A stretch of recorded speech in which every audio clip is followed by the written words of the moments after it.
The stars trembled before them. For 50,000 years, the Dominion had swept across the cosmos like a storm, leaving only conquest in their wake. 17 galaxies had fallen. Countless civilizations now lived under their rule. Their warships, black and imposing against the void of space, were feared across the known universe. Admiral Gray stood on the bridge of the Eradicator, his command ship and a crown jewel of the Dominion's annihilation fleet. Through the massive view screen, he watched as the last resistance in the Thalos galaxy crumbled. The alien defenders, with their spiral ships of blue crystal, had fought bravely. But bravery meant nothing against Dominion technology. "Another victory for the Archives, Admiral," said Commander Dex, Gray's second-in-command. His voice was flat, almost bored. Gray nodded. "The 18th galaxy falls to us." As expected, the Thalos defenders had lasted only 3 standard months, one of the shortest campaigns in Dominion history. Their weapons had been advanced, but their tactics were predictable. Like all the others before them, they had not adapted quickly enough. Their fleet now floated as debris, their homeworld already accepting Dominion rule. "Inform the Council that the Thalos galaxy is secure," Gray ordered. The bridge crew worked in silent efficiency. They were the best of the Dominion military, chosen for their cold logic and unwavering loyalty. Emotion was seen as weakness in Dominion culture. Victory was the only acceptable outcome. "Admiral," called a young officer from the scanning station, "we've detected unusual signals from an unexplored sector." Gray walked to the station, his tall frame casting a shadow over the officer's console. "Show me." A holographic map appeared, displaying a spiral galaxy at the edge of known space. It was small compared to others they had conquered, with a modest number of stars. "The signals suggest primitive technology," the officer explained. "But there's something strange about them." "Explain," Gray demanded. "The signals are changing rapidly, evolving. Most species maintain consistent communication patterns for centuries, but these," the officer's voice trailed off, "these have changed significantly just in the time we've been observing them." Gray's eyes narrowed. This was unusual but not concerning. The Dominion had faced countless species, each with their own peculiarities. All had fallen. "What do we know about the dominant species?" he asked. Commander Dex consulted another screen. "Initial scans suggest they call themselves humans. They occupy only one planet in a small solar system, though they have primitive outposts on nearby worlds. Their technology is basic: chemical rockets, rudimentary energy weapons, limited space travel." Gray almost laughed. "They haven't even mastered faster-than-light travel." "No, Admiral. By our standards, they are barely beyond their industrial age." Gray returned to his command chair. "Send the report to the Council. Request permission to add this Milky Way to our collection." "Do you anticipate any difficulties, Admiral?" asked Dex. Gray looked at the holographic image of the small blue planet where these humans lived, no more than swatting an insect. 3 days later, the Council's response arrived. Gray read it in his private quarters, a Spartan room with only a bed, a desk, and a wall covered in battle maps. "Permission granted for conquest of the human homeworld and surrounding territory," the message read. "Initial intelligence suggests minimal resistance expected. Standard conquest protocols authorized." Gray smiled. After the brief challenge of the Thalos campaign, he had hoped for something more interesting. But easy victories added to the glory of the Dominion all the same. He called Commander Dex to his quarters. "Prepare a standard invasion force," Gray ordered. "1 battle group should be sufficient." Dex nodded. "Will you be leading the campaign, Admiral?" Gray considered this. Protocol didn't require his presence for such a minor conquest. "No, you will command the initial force. I will monitor from here. If these humans prove more interesting than expected, I may join you." "I doubt that will be necessary," Dex said. "Our simulations predict they will surrender within days of first contact. Their weapons cannot penetrate even our most basic shields." Never underestimate an enemy, Gray warned, though he didn't truly believe humans would present any challenge. It was simply a saying passed down through Dominion military tradition. Prepare the invasion force for departure in 2 days, Gray continued. Select Commander Vex to accompany you. His experience with primitive species will be useful. Dex saluted and left the room. Gray turned to the window, looking out at the stars. The Dominion's pattern of conquest was well established. First, they would send scout ships to gather detailed intelligence. Then a show of force, perhaps destroying a moon or a military installation, to demonstrate their power. Most species surrendered at this point. Those who resisted faced the full might of the Dominion fleet. He wondered idly which category these humans would fall into. Would they be wise enough to surrender immediately, or would they resist and be crushed like so many before them? Either way, it made little difference to Gray. This would be the Dominion's 19th galaxy, a minor footnote in their long history of conquest.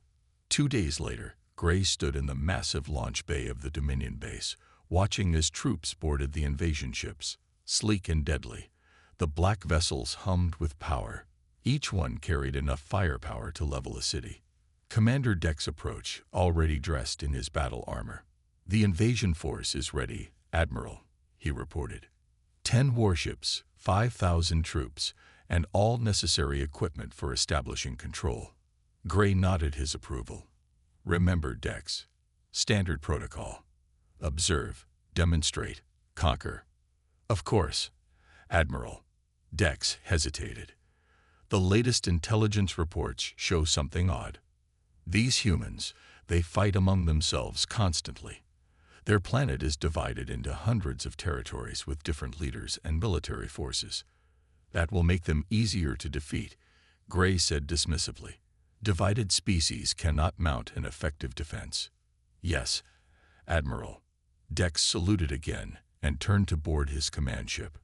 Gray watched as the invasion fleet launched, disappearing into the darkness of space. He felt a strange sensation, something like doubt, but quickly dismissed it. The Dominion had conquered 17 galaxies with ease. This small backward planet would be no different. How could it be? As he turned to leave the launch bay, Gray had no way of knowing that his name would soon be linked to the greatest failure in Dominion history, or that a single human warship would change everything. 2 months later, the Dominion scout ships reached the edge of Earth's solar system. They moved silently, their black hulls absorbing light rather than reflecting it. Commander Dex stood on the bridge of the lead ship, watching as the primitive solar system came into view. "Scan the third planet," he ordered. "That's where the signals are coming from." The scanner officer worked quickly. "Commander, I'm detecting billions of life forms. Their technology is as primitive as we expected. They have satellites, space stations, and a small outpost on their moon." Dex nodded. "What about defenses?" "Minimal. Chemical rockets, nuclear weapons, and a few orbital platforms with laser capabilities. Nothing that could harm our ships." "Perfect." Dex smiled coldly. "Begin observation. I want detailed reports on their military bases, government centers, and communication networks." For 3 days, the Dominion ships watched Earth from a distance. They intercepted radio and television signals, downloaded internet data, and built a complete picture of human civilization. "They are divided into nearly 200 separate territories they call countries," reported the intelligence officer. "They fight constantly among themselves. Some have more advanced weapons than others, but none approach our level of technology." "Have they detected us?" Dex asked. "Yes, Commander. Their primitive radar and telescope systems noticed our ships yesterday. Their global networks are buzzing with the news. Some are panicking. Others are preparing to fight." Dex laughed. "Let them see us. It will make our demonstration more effective." He turned to his weapons officer. "Prepare to attack their Mars outpost. It's far enough from their homeworld to serve as a warning, but close enough that they will witness the destruction." "Yes, Commander." On Earth, Captain James Stone of the U.S. Defiant stood in the Pentagon's main situation room. Around him, Military leaders from around the world argued loudly. The room was packed with generals, admirals, and politicians from 24 countries. "The aliens have been watching us for 3 days," said the American general. "Why haven't they attacked?" "Perhaps they come in peace," suggested a diplomat. Stone didn't believe that for a second. The alien ships were clearly designed for war. Their very shape spoke of aggression. Captain Stone called the chairman of the Joint Chiefs. "Your ship is our most advanced vessel. What's your assessment?" All eyes turned to Stone. At 42, he was younger than most in the room, but had earned their respect through 15 years of distinguished service. The Defiant was Earth's first true warship, built through a rare cooperation between major powers. "Their technology is far beyond ours," Stone said simply. "The fact that we can even see their ships suggests they want us to know they're here. This isn't exploration, it's intimidation." "So what do we do?" asked the Russian admiral. Before Stone could answer, an aide rushed into the room. "Sir, the Mars colony is under attack." The main screen switched to a live feed from Mars. 3 of the alien ships had positioned themselves above the human settlement. Beams of intense green light shot from the vessels, cutting through the domed structures like paper. Within seconds, the entire colony, home to 500 scientists and engineers, was reduced to molten slag. Stunned silence filled the room. "They just killed 500 people to show us what they can do," Stone said quietly. "This is their opening move." The chairman nodded grimly. "Captain, return to the Defiant. Prepare your ship for combat." "Sir, with all due respect, the Defiant is no match for those ships." "I know, but it's the best we got." Back on the Dominion command ship, Dex received the report of the successful destruction of the Mars outpost. "Excellent," he said. "Now we wait. Based on our experiences with other species, they should send surrender signals within hours." But the hours passed, and no surrender came. Instead, Earth's communications networks buzzed with activity. Military forces around the planet went on high alert. Missiles were armed. Fighter jets took to the skies. "Commander," the communications officer called. "We're receiving a transmission from Earth. It's being broadcast on all frequencies." "Put it through," Dex ordered. The screen showed a human female in formal clothing, standing behind a podium with many microphones. "To the alien vessels in our solar system," she said, her voice steady despite the fear visible in her eyes. "We, the United Nations of Earth, condemn your unprovoked attack on our Mars colony. We demand you leave our solar system immediately or face the consequences of your actions." Dex laughed in disbelief. "They're threatening us." "With what?" "Should be send another demonstration," asked his second in command. "Perhaps destroy their moon base." Dex considered this. "No, their response is unexpected. Standard protocol says we should proceed to full invasion if they don't surrender after the demonstration." He turned to his tactical officer. "Prepare the fleet for attack. Target their largest military installations first. I want this over quickly." Captain Stone stood on the bridge of the U.S. Defiant as it left Earth orbit. The ship was Earth's most advanced weapon. A collaboration between the world's top powers, built in secret over the past decade. It carried experimental plasma weapons, the strongest shields humans could produce, and engines that could reach a quarter of light speed. But compared to the alien ships, it was like a rowboat facing a battleship. "Status report," Stone ordered.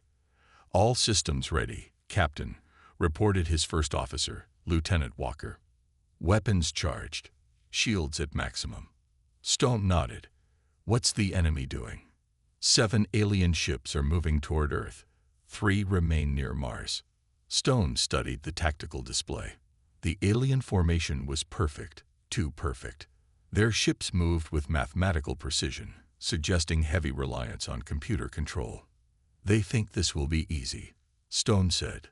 "So let's surprise them." He turned to his communications officer. "Send a message to all Earth forces. Tell them to execute Plan Chaos." Plan Chaos was a desperate strategy they had developed overnight. Since they couldn't match the aliens' power, they would use unpredictability. Now, Stone said to his helmsman, "Take us toward the Mars group. Full speed." The Defiant shot forward, its engines burning hot. On the tactical display, hundreds of smaller craft, fighters, shuttles, even converted civilian ships, launched from Earth on seemingly random trajectories. "They're noticing us," Captain Walker said. "The 3 ships at Mars are changing formation." Stone smiled grimly. "Good. Let's show them humans don't surrender easily." The battle for Earth had begun. Admiral Gray was not pleased. He stood on the bridge of the Eradicator, reading the latest reports from commander decks. 3 Dominion scout ships destroyed. The invasion timeline delayed. And all because of one small planet of primitives who should have surrendered days ago. "Prepare my ship," Gray ordered. "We're joining the invasion force." His officers moved quickly, knowing better than to question the Admiral when his voice took on that cold edge. Within hours, the Eradicator and 5 additional warships jumped into faster-than-light travel, heading toward the Milky Way. "These humans have made a grave mistake," Gray said to no one in particular. "I will crush them myself." Back on Earth, in an underground lab beneath the Rocky Mountains, Dr. Tom Reed worked frantically. Around him, a team of scientists examined pieces of a downed Dominion scout ship that the Defiant had somehow managed to disable during the first battle. "Amazing," Reed muttered, holding up a small black cube that had been part of the alien ship's control system. "Their technology is based on perfect mathematical patterns, no room for error or adaptation." General Wilson, who oversaw the research facility, frowned. "Is that good or bad for us?" "Both," Reed said, his eyes never leaving the alien device. "It makes their systems incredibly efficient, but also predictable. They designed everything to work perfectly within expected parameters. And outside those parameters." Reed finally looked up, a spark of hope in his tired eyes. "They don't handle the unexpected well." Captain Stone proved that when he confused their targeting systems with random flight patterns. He placed the cube on a scanner. "Look at this. Their shield technology operates on a fixed frequency. If we could generate a pulse that matches it exactly, we could disable their shields." Wilson finished. Reed nodded. "Yes, but we'd need to deliver it directly to their fleet. The pulse would have to be generated close to their ships to be effective." Wilson's face darkened. "That would be a suicide mission." "Maybe not," Reed said. "If we could modify the Defiant with this technology, Captain Stone might have a chance." The general pulled out his secure phone. "I'll contact the Joint Chiefs immediately. How quickly can you develop this weapon?" Reed looked around at his team, all of whom nodded in determination. "Give us 48 hours." In orbit above Earth, the battle raged. While most of the human ships were easily destroyed by Dominion weapons, they didn't follow any pattern the aliens could predict. Small fighters would rush in, fire everything they had, and then scatter in all directions. Civilian ships modified with military weapons would appear from unexpected vectors. And in the middle of it all was the Defiant, somehow still intact after 3 days of fighting. On the Defiant's bridge, Captain Stone hadn't slept in over 50 hours. His uniform was stained with sweat, and a cut above his eye had dried without treatment. "Status report," he ordered, his voice hoarse. Lieutenant Walker, looking equally exhausted, checked his console. "Shields at 30%. Weapons at 65%. We've lost the port engine stabilizers, and life support is running on backup power." Stone nodded. The Defiant was hurting, but so was the enemy. By using the planet's magnetic field, asteroid debris, and constantly changing tactics, they had managed to disable 2 more Dominion ships. "Captain," the communications officer called out. "Message from Earth Command. Priority Alpha." Stone moved to the comm station. The message was brief. "Plan Lightning approved. Return to base for refit. 24 hours. Hope flickered in Stone's tired eyes. Dr. Reed's crazy plan had been approved. "Set course for Earth," he ordered. "Full speed." Commander Dex could not believe what was happening. The humans should have been defeated by now, their planet under Dominion control. Instead, his forces were scattered, 3 ships destroyed, and 2 disabled. "The humans don't fight like other species," his tactical officer complained. "Their movements make no sense. Our prediction algorithms can't lock onto their patterns." Dex was about to respond when the ship's sensors blared an alarm. "Multiple ships entering the system," reported the sensor officer. "It's Admiral Gray's battle group." Dex felt a mixture of relief and dread. The Admiral would surely end this annoying resistance, but Dex would have to explain his failure. The massive form of the Eradicator appeared, dwarfing Dex's command ship. Soon after, Admiral Gray's hologram materialized on the bridge. "Report, Commander," Gray said, his voice like ice. Dex stood at attention. "Admiral, the humans have proven unexpectedly resilient. They don't respond to standard tactics. Their main warship has unusual capabilities, and their smaller craft fight without any logical pattern." Gray's eyes narrowed. "You're telling me that primitives with chemical rockets have held off a Dominion battle group?" "They've been lucky, Admiral. And their main ship, they call it the Defiant, has a commander who uses the environment in ways we didn't anticipate." "I see." Gray's voice was dangerously quiet. "I'm taking command of this operation. Prepare a full briefing on this Defiant and its commander." The hologram disappeared, leaving Dex to wonder if he would survive this campaign. Dr. Reed supervised as technicians swarmed over the Defiant in the underground hangar. The ship had taken heavy damage, but repair crews worked around the clock to fix the most critical systems. "Will it work?" Captain Stone asked, watching as workers installed the new device, a large silver cylinder, into the Defiant's weapons bay. Reed ran a hand through his disheveled hair. "In theory, yes. The electromagnetic pulse should match the frequency of their shield generators and cause a cascade failure, but you'll need to get close, within 1 kilometer of their command ship." Stone nodded. "And the Defiant? Will it survive the pulse?" Reed hesitated. "We've installed protective shielding, but I can't make any promises." General Wilson joined them, holding a tablet. "New intelligence. 6 more enemy ships have arrived, including one twice the size of the others. We believe it's their fleet admiral." Stone studied the images on the tablet. "They're bringing in their best." "Good." Wilson raised an eyebrow. "Good. It means we've hurt them," Stone said. "They're taking us seriously now." Reed looked between the 2 men. "The modifications will be complete in 12 hours. After that, Stone finished, we take the fight to them." As the scientists and engineers continued their work, Stone walked to a viewport that showed the night sky. Somewhere up there, the most powerful alien fleet in known space was preparing to crush Earth. But they didn't understand humans yet. They didn't understand that humans fought hardest when their backs were against the wall.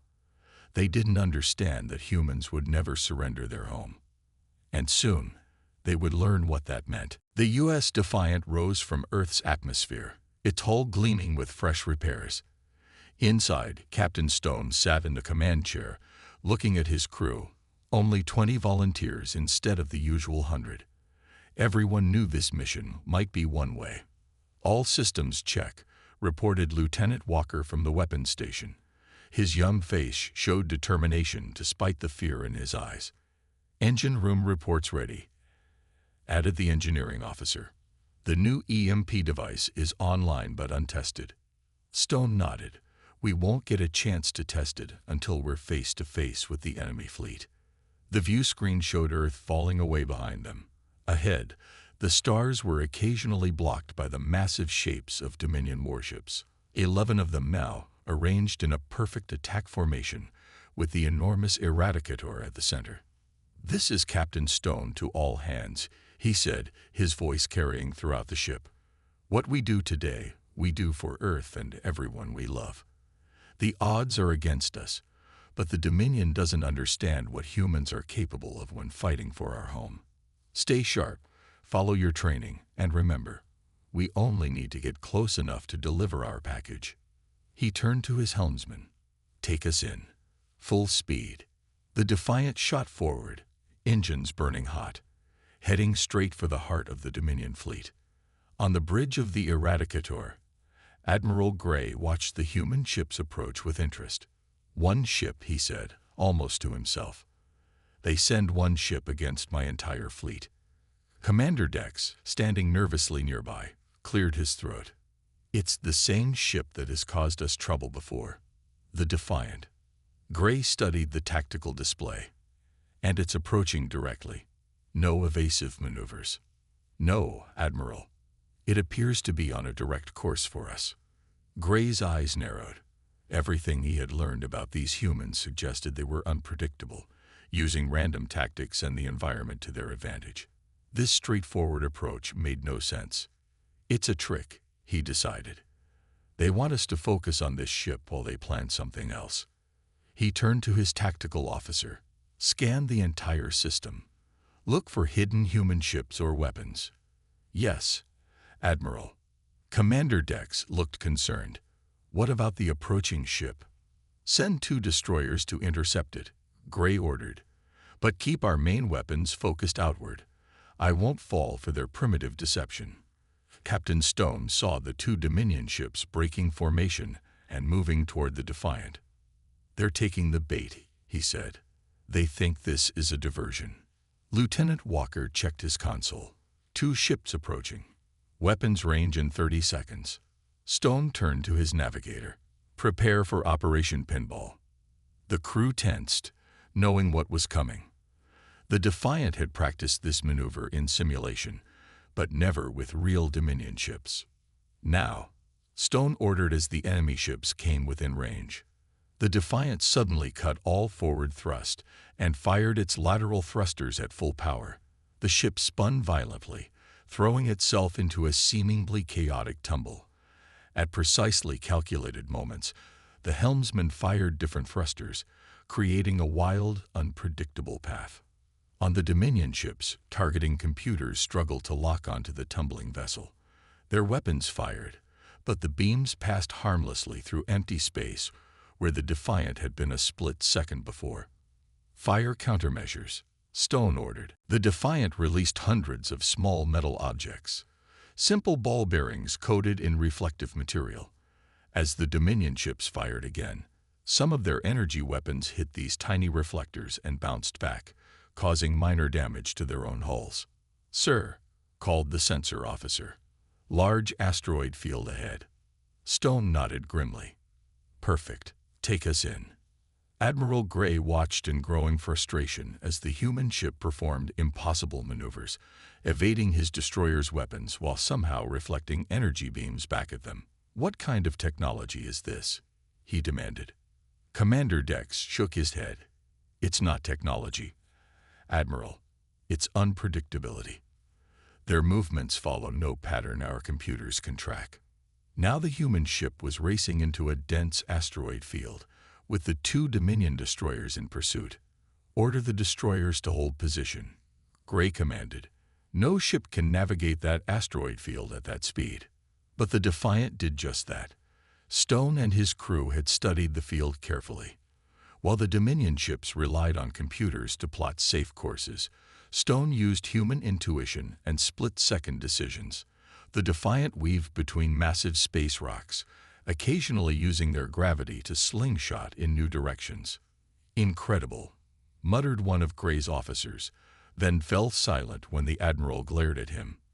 Inside the asteroid field, Stone saw his chance. "Hard to port. Fire main engines."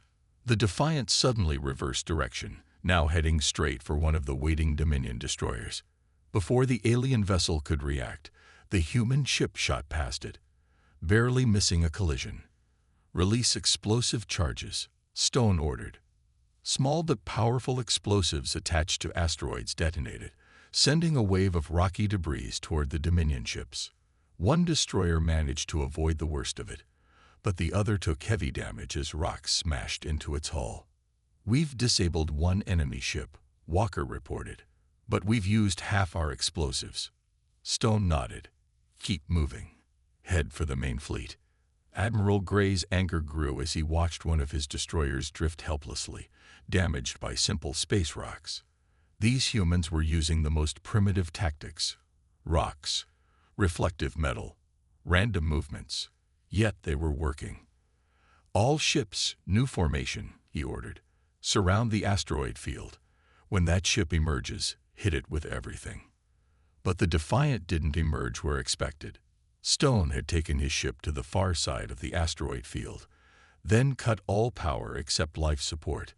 Drifting silently with the asteroids, the Defiant was nearly invisible to Dominion sensors. Where did they go? Gray demanded.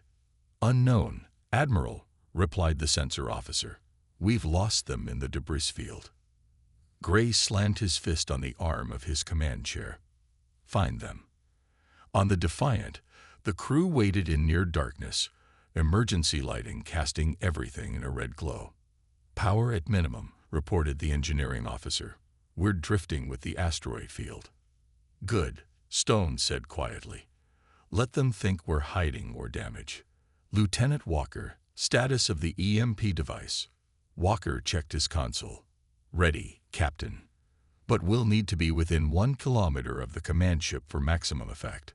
Stone looked at the tactical display. The Dominion ships had spread out, searching for the Defiant. The massive Eradicator remained at the center of their formation. We'll only get one shot at this, Stone said. When I give the order, power up everything and head straight for the big one. The crew nodded, tension thick in the air. Stone took a deep breath. This was humanity's best hope, perhaps their only hope. In a moment, they would either change the course of the war or fail completely. For Earth, he said quietly.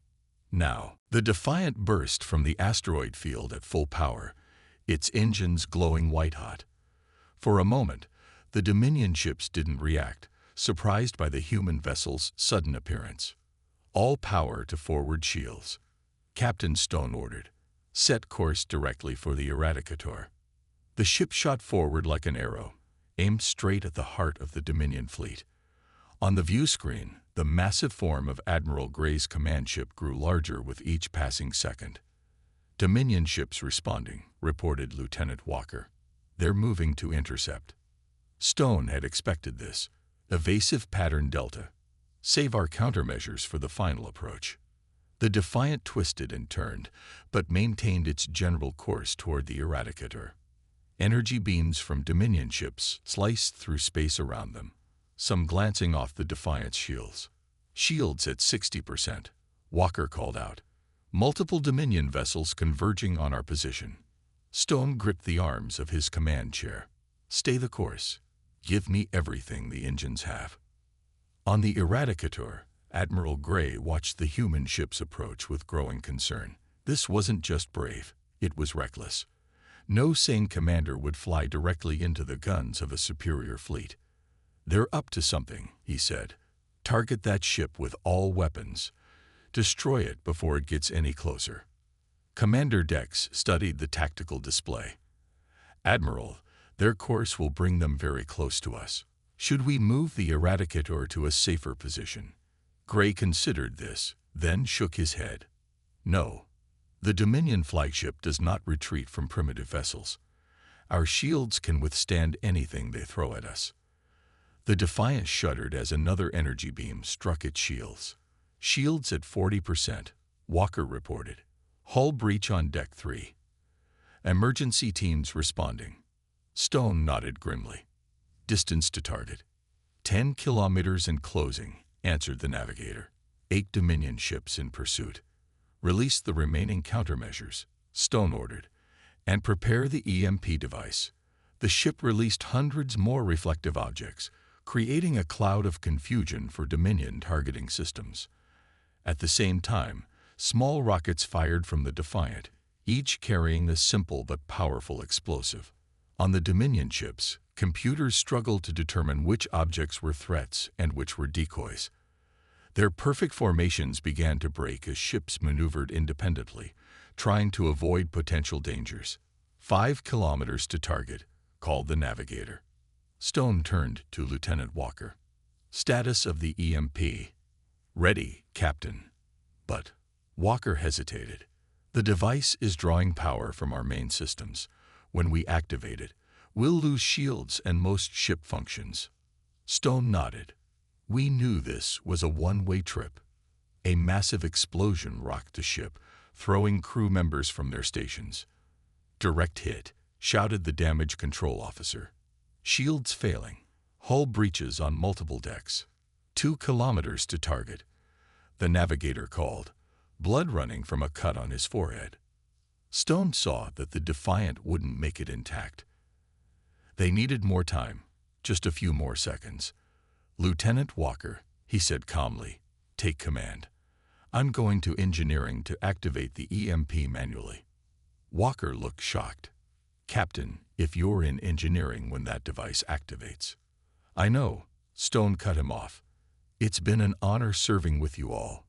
Before anyone could object, Stone ran from the bridge toward the engineering section, where the EMP device hummed with growing power. Admiral Gray watched as the human ship, now trailing debris and venting atmosphere, continued its suicidal charge toward the Eradicator. "They're almost within our shortest weapons range," reported his tactical officer. "One more hit should destroy them." "Something's wrong," Gray muttered. "Why continue when defeat is certain?" Then he remembered the intelligence reports about humans, their unpredictability, their willingness to sacrifice themselves, their history of using seemingly primitive solutions to overcome advanced problems. "Evasive action," he suddenly ordered. "Move the Eradicator away from that ship now." But it was too late. In the Defiant's engineering section, Captain Stone reached the EMP device. Sparks flew from damaged systems all around him, and the air was growing thin as life support failed. On a small screen, he saw the Eradicator filling the view, less than 1 kilometer away now. "Perfect," he whispered, and pressed his hand against the activation panel. The device hummed louder, drawing power from every system on the ship. Lights flickered and died. Gravity failed. The last of the shields collapsed. Stone closed his eyes. For Earth. He pressed the final activation button. For a moment, nothing seemed to happen. Then a wave of invisible energy burst from the Defiant, expanding outward in all directions. When it reached the Dominion ships, their perfectly aligned systems began to fail. On the Eradicator's bridge, consoles exploded in showers of sparks. Lights died. Weapons went offline. The mighty flagship of the Dominion fleet drifted helplessly in space. Admiral Gray stumbled as gravity fluctuated. "What's happening?" "Some kind of electromagnetic pulse," reported a junior officer, the only one whose station still partially functioned. "All primary systems are offline. Backup systems failing." Gray stared in disbelief at the small human ship, now dark and drifting, that had somehow disabled his entire fleet. "Impossible," he whispered. Lieutenant Walker and the remaining bridge crew of the Defiant worked by emergency lighting, trying to restore basic functions. "The EMP worked," Walker said, checking the only working sensor display. "The Dominion fleet is dead in space." "And Captain Stone?" asked the navigator. Walker shook his head. "No life signs in engineering. He didn't make it." A moment of silence fell over the bridge. Then the communications officer straightened suddenly. "Sir, I'm picking up a transmission. It's from Earth." Walker moved to the station. "Put it through." The crackling voice of General Wilson filled the bridge. "Defiant, this is Earth Command. The backup fleet is launching now. Hold position." Walker looked out the viewport and saw dozens of lights rising from Earth. The second wave of ships, held in reserve until the Dominion fleet was vulnerable. "We did it," he said quietly. "Captain Stone did it." 3 days later, Admiral Gray stood in the now repaired bridge of the Eradicator. 7 of his 11 ships had been captured or destroyed by the human fleet that arrived after the EMP attack. His remaining 4 vessels, including the flagship, had barely managed to restore enough power to escape. "The Council must be informed," he said to Commander Dex. "These humans, they are unlike any species we've encountered." Dex nodded soberly. "What will you tell them?" Gray looked at the small blue planet now receding on the view screen. "The truth, that we underestimated them. That their unpredictability and willingness to sacrifice make them more dangerous than any technology." As the Dominion ships limped away from the solar system, news of their defeat spread quickly across subspace communications. Within weeks, resistance movements began forming in previously conquered galaxies. Species that had lived under Dominion rule for thousands of years suddenly saw hope. If humans could defeat the Dominion, perhaps they could too. 1 year later, Lieutenant Walker, now Captain Walker, stood on the bridge of a new ship, the U.S. Stone. Earth had used captured Dominion technology to advance their own capabilities by centuries in just months. "Captain," called his communications officer, "we're receiving the transmission from the Thelos galaxy." Walker nodded. "Put it on screen." The view screen showed an alien face, one of the crystal spine beings from the galaxy the Dominion had conquered just before finding Earth. "The rebellion succeeds," the alien said. 3 more Dominion fleets have fallen. We request human assistance in the Nexus sector." "Tell them we're on our way," Walker replied. On the wall of his ready room hung a picture of Captain Stone and the original Defiant. From being unknown primitives, humans had become a symbol of hope across the galaxies. The species that had conquered 17 galaxies with ease had finally met their match, not in superior technology, but in the unpredictable, adaptable, determined human spirit. The empire that had never known defeat had finally learned what it meant to face humanity. And the stars would never be the same again.